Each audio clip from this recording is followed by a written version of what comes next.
been recording this whole thing. Do we need to like? Do we need to like all clap or make a loud noise? We need to do the clap to sync. Okay.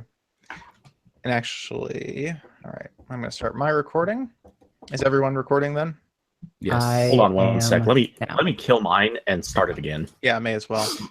Exactly. Save the time. Okay, I am good. Okay, and I feel like I need to put this on something because I don't think my levels are very high. What to put it on? So how high should the levels be? Does it matter? I would say, well, if I get real close to the microphone, I mean, they should look pretty dynamic-y, but I mean, I can adjust the gain for everybody if anybody's too quiet. Okay. Well, yeah. I've noticed mine's coming a little quiet. We're doing it this time, I guess, to see how it goes, and then if it's we can adjust. The audio will be better quality regardless, so I'm not concerned with that. God, I don't know the microphone on. I guess I'll just kind of like lean down a little bit here. Maybe this works. Okay. I'm getting really weirded out not having my mouse. This needs to go somewhere else. No Steam, don't start. Always my got to be on stream looks stable because the Wi-Fi here is less than ideal. Everything looks okay. Okay. Okay. No video issues either.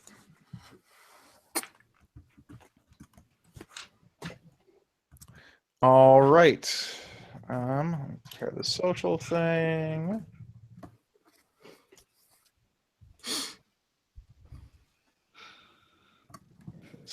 My shoulder.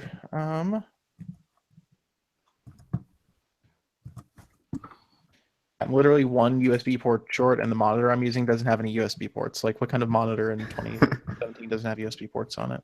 I don't think my monitor has USB ports. Maybe mine doesn't either, actually. I've really never even thought that was a thing I needed. Okay. The one I just bought has a USB port. All right, the video is shared, and we are good to go. And I'm going to roll us in then. Oh, we need to do the clap. So when I say 3, clap. Okay, so we're clapping on 3. On 3, correct. Not after 3, on 3. Okay. So 1, 2, 3. I think that we're bad at that. Yeah, we are. Well, but that's okay, Hangouts. but here's the Hangouts thing. is bad at that. Okay, here's the thing. We don't know if that was right though, because Hangouts, Hangouts delay it's hard to tell if we're just ridiculous and can't clap or if it was actually that bad. Yeah, exactly. So we'll find out if everyone's. I mean, do you want to try just one more time? Okay, let's do another clap. Let's do clap number 2. I was going to say, shouldn't we just do it in sequence, like one of us at a time? No. But it needs to, I mean, it's easier to match up if it's all like simultaneous. Exactly. All right, that's the point. I was going to say it's easier to match up one at a time, but cool. Okay. 1, 2, 3. Okay. Wait, I thought we were going on 3. Okay, I don't know. It doesn't matter. I'll figure it out. It's going to be fine. I'm definitely not new at this. Let me pull up the YouTube video so I get the chat up, and then we can get started. This will probably be, for everybody already watching, this will probably be a pretty short episode. It's the week before Google I.O., and nothing interesting is happening at all. I mean, I don't want to like undersell the show here too bad, but it's a relatively quiet week. All right. Yes. Okay. Oh, Francois points out, we could have Ryan on the podcast. I feel like Ryan would be a lively member of the cast if he wants to be on. We could look into that, and maybe a couple of the other guys. We'll see. Depends on schedules. All right. So last week I said it was the 250th episode. It wasn't. I lied. I was wrong. I did some kind of snafu in how I was numbering things in YouTube. In other words, wrong. It was the 249th epised. So I think we did that in the. I think we did that for the 100th episode too. I think we might have. You might be right. We're not good at counting or clapping or the other things we're supposed to learn. Numbers they're pretty difficult. So wait, is this the episode where we give away David's glasses? Because I'm trying to figure that out. No, nobody's getting my glasses. It's the 500. So welcome to the Android Police Podcast. I'm your host, David Ruddick. I'm Ryan Whitwam. I'm Cody Toombs. And I'm Corbin Davenport. And we didn't even have to have a discussion about who gets to go first because it was obvious. Corbin is last. Yes. It was easy this week. My Jeff, job is very easy.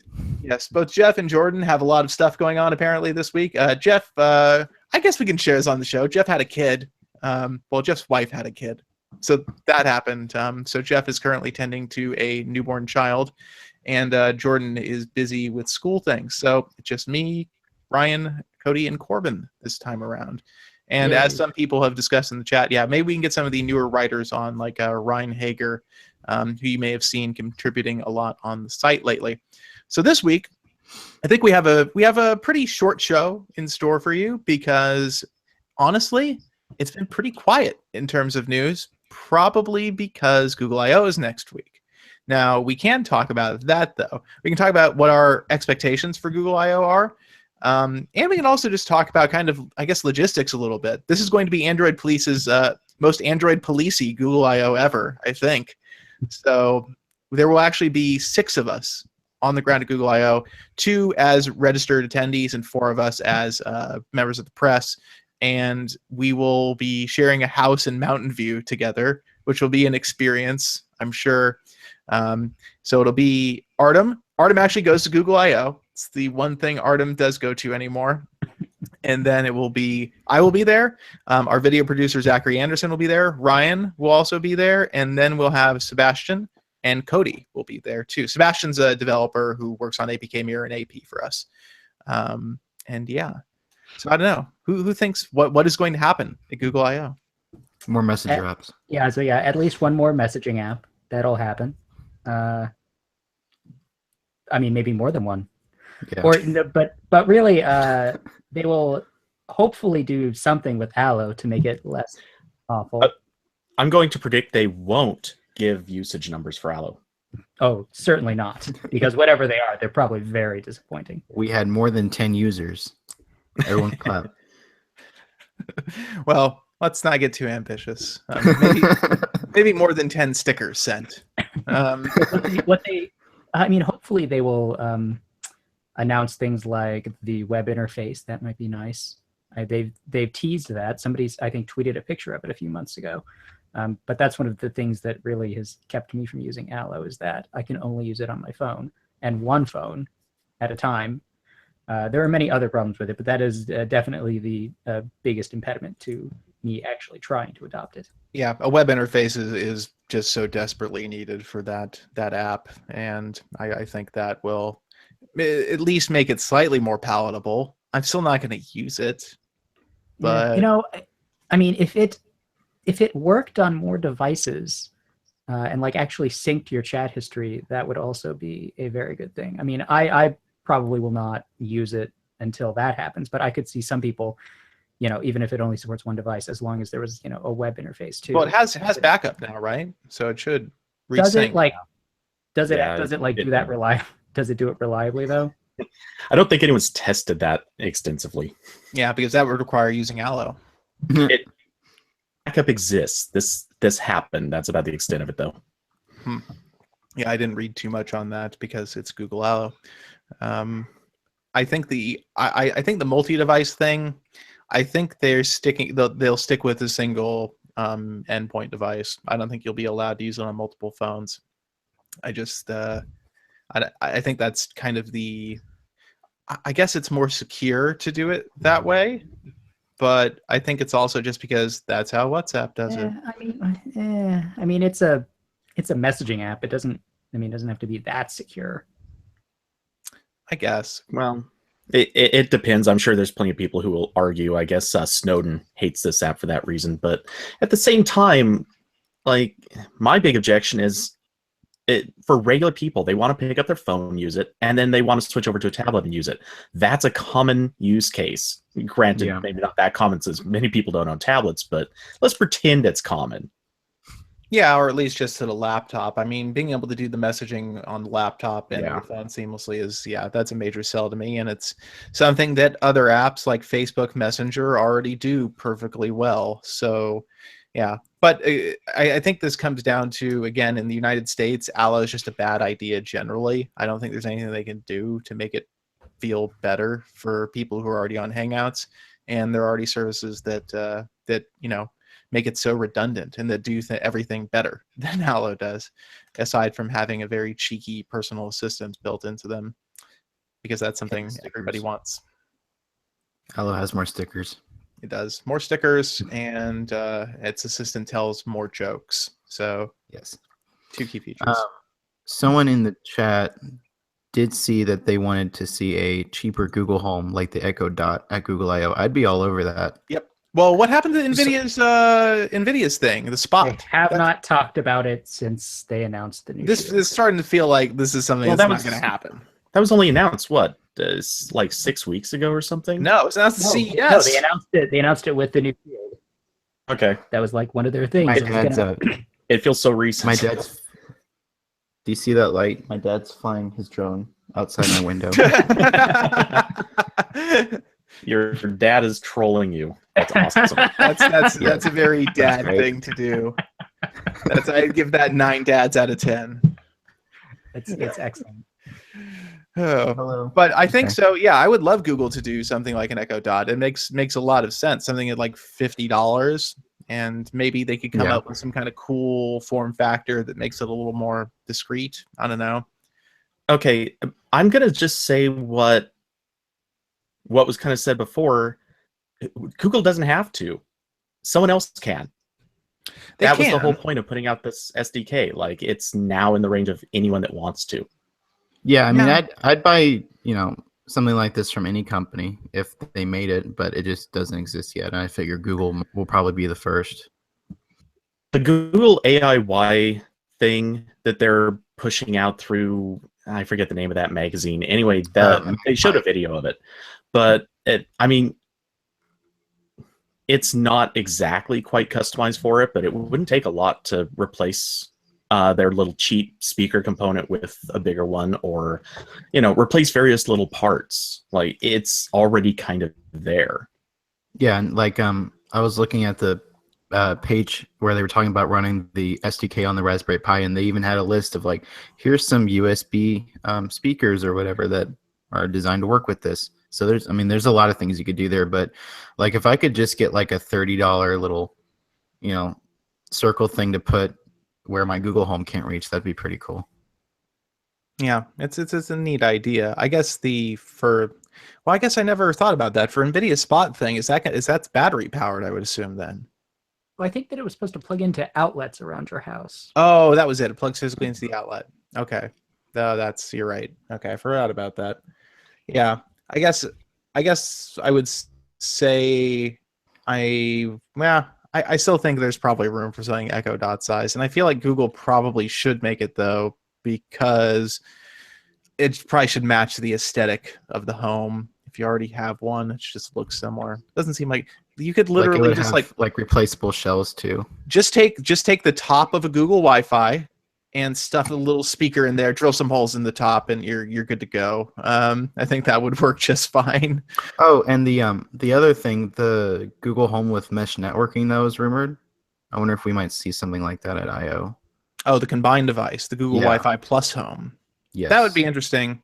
I feel like that makes a lot of sense. I also feel like it might be too expensive to actually sell in quantity. Yeah.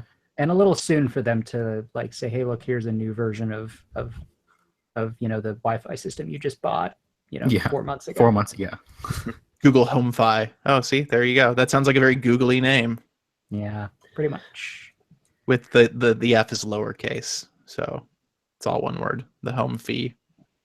So, I assume that Google will also announce the Android O beta at I/O, so you'll probably be able to sign up for the OTAs to the new version. Yes, right now it's still just a system image that you have to flash, which requires you to have an unlocked bootloader and is generally a bigger pain in the butt. Yeah, I wonder what we'll see in terms of because I'm sure there's going to be new features. The initial developer release is always pretty light on the kind of stuff that people who read Android Police go crazy for. I think the biggest thing in the initial O developer preview was probably the revamp settings area. That was a huge interface change, but otherwise the interface seemed there's some minor stuff here and there. So I wouldn't be surprised if we see more design changes, maybe with the new beta. But in terms of features, I couldn't even really begin to guess. If there's maybe we'll see some apps adopt stuff like picture-in-picture video. That'd be nice. Yeah. Yeah, there's been little things as I've been looking through apps. Tons of them have added like little bits and pieces that show they're doing picture in picture and just haven't launched it yet. Same with notification channels. Like I'd say a third of all the Google updates have now added at least like some sign that they're planning to do notification channels. They just haven't activated them yet. I'm excited for notification channels because I feel like when I get bugged by a notification that I decide I don't want, I'm most likely to take action directly from the notification shade and not want to go into the app, into settings, and figure out, like what kind of notification settings it offers. Because a lot of apps, don't even bother parsing out what their different kinds of notifications are because they want to piss you off and, increase their MAUs, which really bugs me. So notification channels could be a way to kind of standardize the process of getting rid of annoying notifications. I'm actually, the more I've thought about this feature, the more I'm excited for it, even though it will duplicate behavior in some apps, but it'll make the process more streamlined and consistent. Yeah, I wonder how that's going to work for apps that already have like something similar, like take Twitter, for instance. Like it already has stuff in the settings for like favorites and, retweets or replies or whatever. But how do you tell the user, hey, you actually go to your system settings now to turn this off instead of just go to the Twitter settings? It seems like it might not be obvious at first. I think the idea is that you will act from the notification shade. You'll see a notification you don't want, and then you'll long press it, and you'll get the channel settings. Oh, that's true. You're not so much, you're not like making the app not push the notification so much as you're telling the system that you just don't want to see it, right? Right. Yeah. So it doesn't tell the app? I don't think so. That's not, my understanding is that the app could still be like, hey, you still want these notifications, right? But the system is just like, nah, that's actually hidden. Does it matter? It's probably, it doesn't to the end user, I guess. Yeah. Unless, I feel like I guess if you're pushing a lot of notifications for some reason and they're not showing up, then I guess that could cause, that could be draining your battery for no good reason. But I don't think that it would ever rise to the level of making a difference. You would have to have a ton of notifications blocked for that to ever matter. Yeah, definitely. I still think it's overall a good change. Notification management's one of those things where I think having just streamlining things and making it consistent will help a lot. And it'll also probably give insights to developers about what their apps do that piss people off. So that's always helpful too. And as far as other stuff in Android O, God, it feels like forever ago that we covered the developer preview launch. I'm trying to think of what other major there are changes to power consumption behavior. So apps are going to be managed a lot more aggressively in terms of background activities, which is interesting. But I feel like we hear this from Google like every year. I kind of wonder if we're going to get like the, hey guys, guess what? We pulled back just a little bit on that one. Yeah. I've heard a few interesting complaints about how power management works in O, and it's like, yeah, that might have to get reined in just a bit. But I think it's one of those things where maybe it's such a user experience thing that maybe Google will stand strong on this one thing, because that's, the one thing I'd say about Android, and it's a generalization, is that the battery consumption user experience varies so wildly between different people using even the same device. And that's something the iPhone doesn't suffer from. Not nearly as badly, at least. Well, it does more. Like, that's becoming a real complaint with their side of it too. Yeah, and a lot of the problem, I think, these days is legacy apps that people have to use for work, or they use some kind of service that doesn't care and would never update their app to anything beyond it needs to work.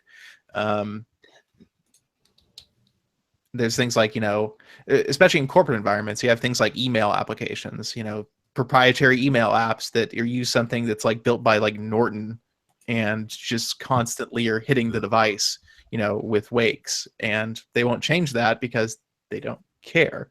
It just needs to work, and that works because that's how they've done things on Windows probably for years and years, because they don't have the concerns about the power management. Yep. It'd be nice if Android had the same power management, or at least somewhat as efficient as iOS, but I know that's probably never going to happen because Google doesn't control all the hardware. But I can dream. Yeah. One person in chat brings up Andromeda. We haven't heard anything about that. I think it's probably safe to say that either that is dead or it was evolved into something else. But that's Google for you. They change things all the time. Something that major, I don't think they would just throw that out at I/O. They would have some sort of event for it. In that vein, though, we could talk about Ron Amadio over at Ars Technica and an Android Police alumnus. Talked about Fuchsia. He got it running in an emulator, and what we see is a lot of very Android-esque, but not Android interface language going on. Like they're trying to design from the ground up what they believe a phone OS should look like. Granted, it does look a lot like Android looks. Yeah, it has some of the same style, but I mean the home screen is it's very different-y. It's got a profile card in the middle that you can tap on to get quick settings, and then there are like suggested tasks elsewhere in the interface. It's just it's very unusual. Yeah, and the interface that he put together, it is mostly placeholders right now. So obviously everything could change because that's the wonders of early development. But it does look cool right now. I'll be definitely interested to see how that progresses over time. One thing that was really crazy about it, if you everyone watching the chat, if you did see the article about it, is the multi-window is insane. Because you can split apps into like half and half like Android does, but you can also do like 3 and 3, and then you can also split your screen in half and do like 2 and 2 on one side and 3 and 3 on the other. If it stayed that way, that'd be super awesome. But why? I'm sure that'd be... Why do you need that many apps up at once? It's cool, David. What size device are you using? Just like a dinner plate of a phone? It's for that 20-inch Galaxy Tab, remember?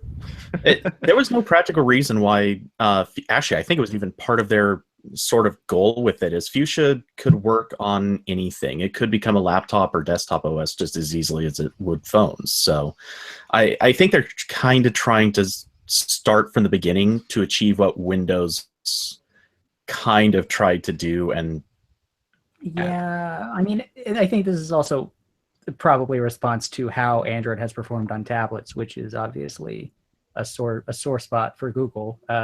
They've made a couple of tablets that have very good hardware, but they just don't sell a lot because it doesn't. I mean, Android doesn't do anything really interesting or unique on a tablet except make everything bigger. Yeah. But this could, if they're starting from scratch with the understanding that okay, people have small screens in their pockets, but also they might have bigger screens, then they can build in things that make more sense on more display sizes. If anybody is interested, the interface is called Armadillo, and it has a fabulous logo. It is a sketch of an armadillo that was obviously drawn by not an artist. Yeah. Someone in the chat said they want to see something related to Android TV. Yeah, and that was something I wanted to bring up too. Yeah, when the original Android O developer preview was released, I flashed that on my Nexus player to see what was new, and there was absolutely nothing I could tell. Nothing had changed at all. Yeah, my Shield TV has multitasking in N. That's really the only notable addition that I can think of. Did the Shield ever get Assistant? No. Yeah, that's another thing. Yeah, I'm wondering where that is as well.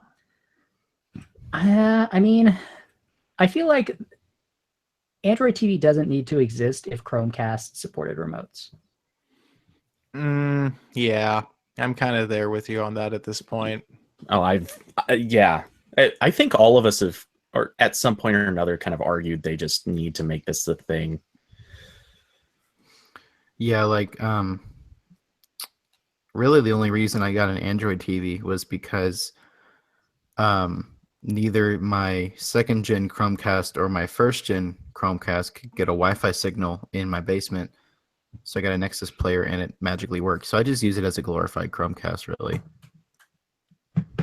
Yeah, I mean the Shield TV I don't really use much anymore, but that's mostly because I watch TV on my computer on Plex. So, but I find Android TV actually I hate to say it, I kind of hate the new Shield because of the new remote. It's bad. They took a bad remote and they made it worse in essentially every way.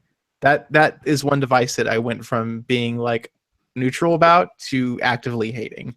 The old remote is so much better, and I just use the gamepad now. And the gamepad works fine as a remote, but like the little bundled remote sucks. But I guess a lot of people use Logitech Harmonies anyway, so it probably doesn't matter that much. But Android TV as a platform, yeah, I don't see much benefit to it these days. Especially when it comes to the only Android TV you want to buy costs $200. Yeah, and I wonder what NVIDIA is gonna do, because I don't feel like Android TV is really taking off in such a way that they can sell their grid gaming thing widely. No, it's not. And I think the only way it is taking off is in the embedded form factor. Yeah, I mean, I want to agree haven't- with that. Sorry, go ahead, Ryan. and they haven't made a new Shield tablet for now what, like 2 years, over 2 years, and like, Well, that might be something to do with them making the chip for the Switch, like some kind of anti-competitive thing. So when it comes down to embedded, I just got to throw this in. As any Sony TV owner will tell you right now, that's kind of a mess. Yeah, it is. The wait time on updates is beyond absurd. Like, I just got an update from 5.1 to 6.0 half or 2 weeks ago, whatever it was. And this is after they had announced there's going to be 7.0 running out to some of their TVs. And it's like, guys, come on. You have to have an update cycle that at least seems like it's on track. I would say the one thing about that is, from a user experience standpoint, not that much changes. And TVs are kind of a different thing than phones. I will agree, except one catch. 7.0 brings picture-in-picture. Yeah, that's a big. massive selling point. It's such an important selling point on Android TV. Yeah, hopefully they can get developers to actually use it. That'd be good. I don't think that I've actually seen anything implementing picture-in-picture.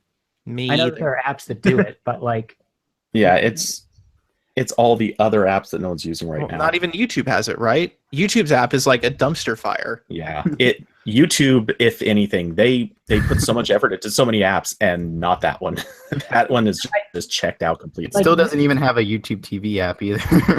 no developers care about Android TV, really. Like a few weeks ago when Twitter said, hey, we're rolling out a new version of our Android TV app, it does all this stuff, and like I spent probably 20 minutes trying to figure out how to make it do any of those things, and it didn't. Like, they're like, you can log in and see your stream. I'm like, no, you can't. That's not a thing. I'm looking at it right now, Twitter. So I don't know. And why would you want Twitter on your Android, like your I don't TV? know. That sounds. I can love join the Twitter. I don't conversation. want it on my TV. It's I don't know. It's just like videos now, like videos from Twitter. Like, I don't care, whatever, but it's a thing. And they were like, now you can see the stream, and they didn't even care enough to make sure that worked before they updated the changelog. That's annoying.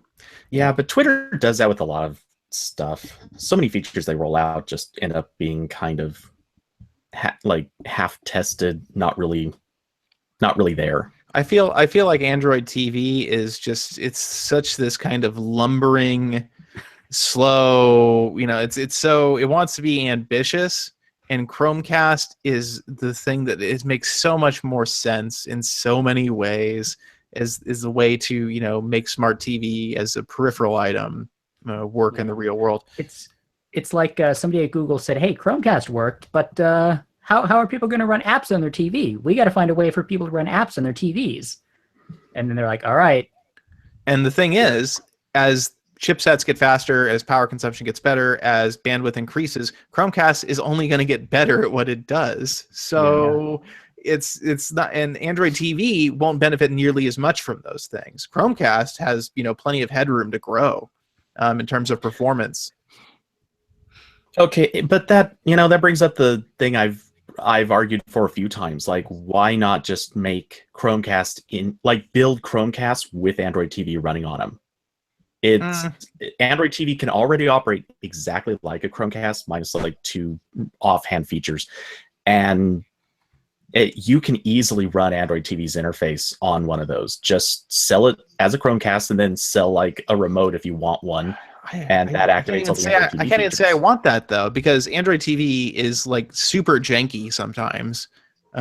It's not pleasant to use. I don't like the interface even very much. I mean, And then sometimes when you're using the cast on Android TV, it works differently than using it on a native Chromecast. I mean, I guess the It selling does. point for Chromecast is it's just that it's dead simple. Like all it has to do is receive the signal that you're telling it to display. Android TV comes with a lot of added complications. I mean, I guess you could have like a device that just operates as a Chromecast, and then you could like flip a switch and make it act like Android TV. But at that point, I don't know why you would even go to that much trouble. And that's kind of what I'm talking about. Is, like I said, you'd sell it as a Chromecast, and then you could buy like a remote that would let you access some of the other features, or you could do it through your phone. I'm going to argue kind of the other side, though. Curve. It might not be a big learning curve, but I people have agree. to learn No, I to agree, use it because through their I tried phones. to show my dad how to use one, and it was like hopeless. He just didn't. Yeah, I mean, there are a lot of people who Yeah. they want to have a remote and they want to look at the screen and pick the thing that they're going to do. Yeah, you already have all of that like built-in knowledge from years and years of using a TV. It's not like there's But cheap, and cheap sells. And also, like, people figured out how to use smartphones. Like, it's not impossible It's doable. for people to realize, like, hey, this is a really good, convenient thing. I should just figure out how to do this. And I think the other thing we have to realize is that, while for a certain class of TV person who has always had a big TV and who watches a lot of movies and who has a home theater, that's a very different consumer from the person who is more normal now in the United States, at least, the person who is watching video on their phone already. Video is the #1 usage of bandwidth on all 4 major US carriers.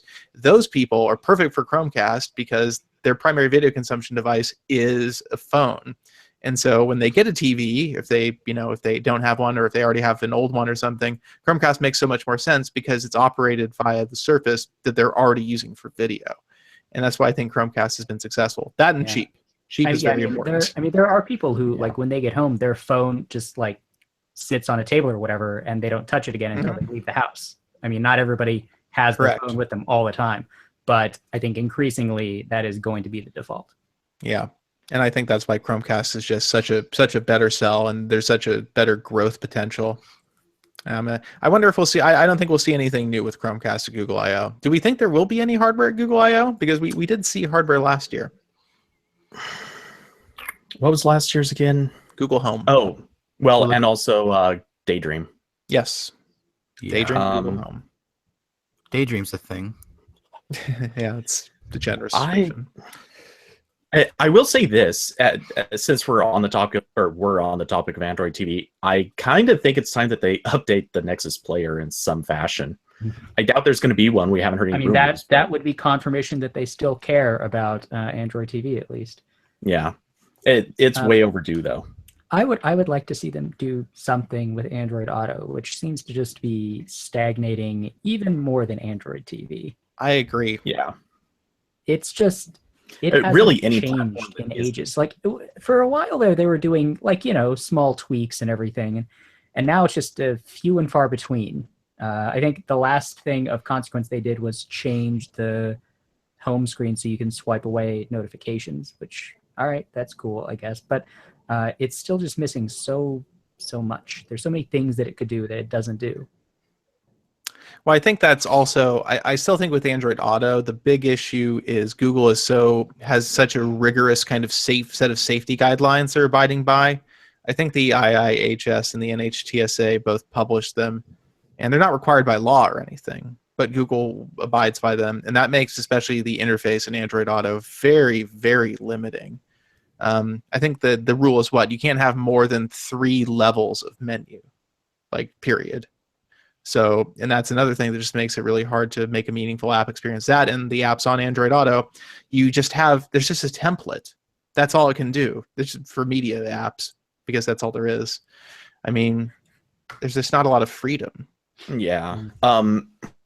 So first, I'm going to throw in, there is something that they're doing. It's just not something most people care about. They're building partnerships. Like every announcement we see, it's Android Auto is going to be in this company's set of cars and that company's set of cars. Very and much so. To this country. So they're focused on something. It's just not something anyone who has Android Auto today cares about. I still think the big sell with Android Auto is you get Google Maps in your car, and eventually Waze. Waze isn't live yet, right? I think that works. I think it works now, doesn't it? No. Well, they're beta testing. I don't think any of the beta testers even have it yet, though. Huh. I mean, so they've had the drop-down button in Android Auto for like 2 months now. Actually, I think it's gone. When I hopped in my car earlier this week, I tried it and it wasn't there. But that could have just been a glitch, because I've seen it glitch a few times. Yeah. I am hoping we'll see Android Auto extensively at I/O, though. It was a big thing last year. I would really... Yeah. I mean, it would be nice if they could find some way to do like wireless. It's on the roadmap. Yeah, it is on the roadmap, and they accidentally announced it last year, and then when I asked about it, they're like, "Oh, well, we shouldn't have actually said that." Yeah. Well, and I kind of think that's why Android Auto probably is going to get something this year. Is last year they gave this roadmap that they're still not even quite finished with it, but almost everything on that list has been checked off. So it kind of seems like they might do that again this year, like come out and say, hey, guess what? We know you're waiting for stuff, and here's what's coming. I hope so. As someone who does not have a car with Android Auto, in fact, I probably haven't touched the infotainment system on my Nissan Murano since I got it, but I think it would be really cool if Google advertised the ability to turn your phone into an auto device more, because that is really cool for me, because it lets me, it makes all the buttons bigger in Google Maps so I can more easily tell what's going on, but it also kind of limits my phone because they're not really actively developing it. So as soon as I need to do something outside of Google Maps, I have to back out of the whole auto interface and then go back, and it'd be cool if they kind of focused on that, but I don't think they will. Yeah, I don't think that's likely either. I'm still waiting. My car is supposed to get an update to add Android Auto at some point, but God only knows how long that'll be. And yeah, I think Android Auto probably most of all right now just needs, I really think the safety stuff needs a little bit of a rethink, because you look at car touchscreen interfaces and all of the tons of buttons they have that you can interact with, and like it seems like Google's playing it too safe. Where yeah, I was gonna say, like, the instant you step out of Android Auto, every single car interface is the worst thing that has ever been designed. It's awful, but it does so much more. Like I can, for example, if I hook up like a hard drive to my car and have a music library, I can scroll through every damn album I own. It doesn't matter. I can see all of it. I mean, like, I thought we figured out how to seek through songs like 20 years ago, but Android Auto still won't let you do that. You can only like go to like the next track or the previous track. Suspecting it's one of those things where they're trying to play by every company or every country's rules, every road that can possibly be driven. I think they're trying to like follow those guidelines, and it's too many overlapping things, too many things that push the limits further and further in ridiculous ways, or who knows? Maybe they had a meeting with somebody who was like, "Guys are going to try to do this. We already had mistakes with other car manufacturers, and we let them get away with too much. So we want to rein you guys back now." Because from what I understand, Apple's is just as bad. I know there I've people heard that. complain about Apple's. Yeah, I believe not Apple having- abides by the same safety guidelines, so it's Right. equally limited. Yeah, I mean, I still prefer to have Android Auto than to just like, tether to my car's Bluetooth or whatever. It's a much nicer interface to use if I want to do basic things. Like if I just want to like start, the radio, like play music or navigate, it's way better than using the built-in nav. Yeah, the navigation I think is the killer feature for Android Auto, and it kind of makes it such that, well, you can ignore a lot of the other things. That and the navigation combined with the fact that you then get the quality of voice recognition that's on your phone. So you can actually say an address and it understands it almost guaranteed the first time. Yeah. That is the kind of killer feature, I think, because you can be driving and you can decide, oh, I need to go here, and like, where's the nearest Target? And then it gives you a list of like where the nearest Targets are, and you pick one and you go. Like that's like light years in the future for most cars. Yeah. But like I said, I think we're gonna do a fairly short show this week. Next week, though, we will be in Mountain View. 6 of us. We'll try to get hopefully Zach and Sebastian on the show as well, I think, because we're all going to be there anyway, and we can have kind of a Google I/O live mega show, which I think should be good. It should be a much more kind of colorful discussion, especially since it'll be after the keynote's over, and we'll have a lot of thoughts about everything, and probably I'll be very tired, but probably hopefully have lots to say about stuff. So I think unless anybody had any burning topics they wanted to run through this week. Are we not going to make fun of the Echo show? Oh, we could do that for like 10 minutes. Okay, let's talk about that. Yeah. So I had somebody tried to sell me this device on Twitter, like as Did they work for Amazon? no, it was Dan Seifert at The Verge, and he's like, Did they say the word kitchen? No, they didn't. Russell Hawley tried to get me on the kitchen angle. I wasn't going for it. But Dan Seifert says it could be a good device for people who do a lot of like video calls with their families and kids away from home. That's not actually a person that exists. Nobody does a lot of video calls with their family. People do a few occasionally.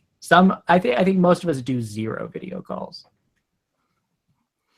I mean, I can maybe see that for old people, maybe. I mean, this is definitely a video phone from an early '90s sci-fi movie. It so feels that's the thing. It's like it's not even that. It's like from like AT&T tried to sell this concept like the 1960s.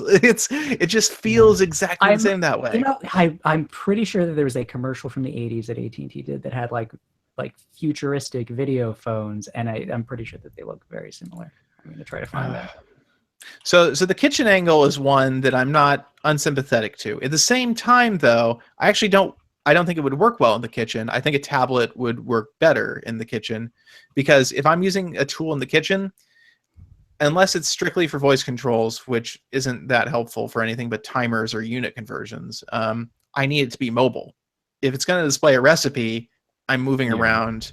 I don't want to constantly walk back over to the screen. That's annoying. And that's why I just use my phone instead. Like my phone, I can wash my phone down with like a wet paper towel afterward. It's okay. The phone can get dirty.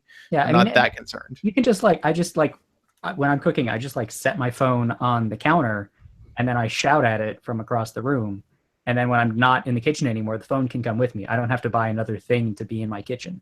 Yeah, it's another surface that just it doesn't feel like it's gonna make it anything that easy. Like people don't want to buy as many things now. Like people aren't buying as many tablets. People don't have as many TVs in their houses. It's just, why would you want to buy a new device that is specifically just going to sit there and show you stuff on a screen when you have a screen in your pocket pretty much all the time? Yeah, we're moving toward combining rather than parsing out more screens in our lives. Having everything on the same screen is more convenient generally because it makes for a more consistent experience. Having something on another screen is generally a pain in the ass because it means that screen, you have to sign that screen into a bunch of stuff. You don't know if that screen's going to work with all the stuff you want it to, and it's just another thing that could break or go wrong. Yeah, and that's another problem with the Echo Show. I keep messing up with the Echo Look, which is the fashion thing that we also made fun of. But developers have to add support for touchscreen interfaces to their skills. Like they have to go in and add a user interface and all this, and they listed like 6 that were already working, and they also said YouTube was working, but so I don't think this was clear from the page, but can you watch like something longer than just a video clip? Can you watch like a whole episode of Prime Video on this thing? I don't know I don't recall them saying anything about Prime Video. I know they did talk about YouTube. They did talk about CNN apparently will have a skill that lets you watch like the short briefings, but I don't recall them actually saying you can watch. So if something doesn't have the video skill, you can still use it on that Alexa implementation, right? Yeah, it just won't have like a pretty user interface. I see. Yeah, well, I think we're all in agreement that this is kind of a crazy idea. Yeah, and I think the other thing with Alexa too is that probably the Dot has been the most successful implementation to date because it's cheapest, and this is the most expensive. Yeah, how much do they want for this? Is it 250, 200? I can't remember. I think it's 200, right? I think it starts at 200, but I don't. The Echo Show? Yeah. Yes. I thought it was 300. Is it 300? Oh, I don't think it's that. I think much. It's $229.99. So really quickly while you're looking, I'll just say the thing that bugs me most about it is Google Home, just for the comparison point, it's designed to kind of be hidden in a corner or, somewhere where you're not going to look at it or see it. The biggest problem with the show is you have to put it somewhere where you're going to look all the time. It has to be in range, and you have to directly interact with it. So it has to be in a central, showy place. And it's not pretty enough to be showy. B, God, it is ugly. It is really bad. It's horrendously ugly. Someone pointed out in the comments that it looks like those early plasma HD TVs. Yes, from it the does. early 2000s. It looks like a DLP TV. No, yeah, I was about to say, it looks like a projection TV, actually. Yeah. It's a tiny projection TV for your counter. It reminded me a little bit of the original iMac, the CRT one, except I think that looked better. Yeah, this has like some weird angles. It's kind of like a polygon. It also it looks a lot like the computers they used in Star Trek: The Next Generation, like the little tiny ones they had on their desk. Oh yeah, it does. Yeah. Right. If you put like the flat touchpad thing you connected to the bottom of it, it would definitely have that vibe. Yeah. No, you're right. Okay, so I think we can all agree that the Echo Touch the Echo C, is out of show. Even the name is bad. That is a bad name for this, by the way. The Show. Come on. Well, when I wrote the post for this, I probably called it Echo Look 5 times. Yeah, it's confusing. Wait, this is a touch screen, right? Yeah. Yeah. Okay. Yeah, then Echo Touch would have been way better. Yeah, that makes more sense. But mostly because that's what I thought made sense. Anyway, I think we can all agree the Echo Show is kind of weird and doesn't really make that much sense. And on that note, I think we'll wrap up this week's show. And like I said, next week, if you listen to us, we will have a Google I/O special sort of thing where I don't think Artem's going to be on. Artem will probably refuse out of principle. No. He might like yell something at some point. We'll have him shout from the other side of the room. Yeah, exactly, because he probably will do that. I bet if he eavesdrops on the conversation long enough, he'll eventually walk over and start wanting to correct people. We could definitely bait him. We'd have to come up with the things he hates. We have to talk about why getting rid of the page up and page down key makes so much sense. We can do this. we can make it Get happen. them on that way. And then you see a little like middle finger poke out from the side of the camera. Okay. Thanks for listening, everybody, and we'll catch you with our special Google I/O episode next week.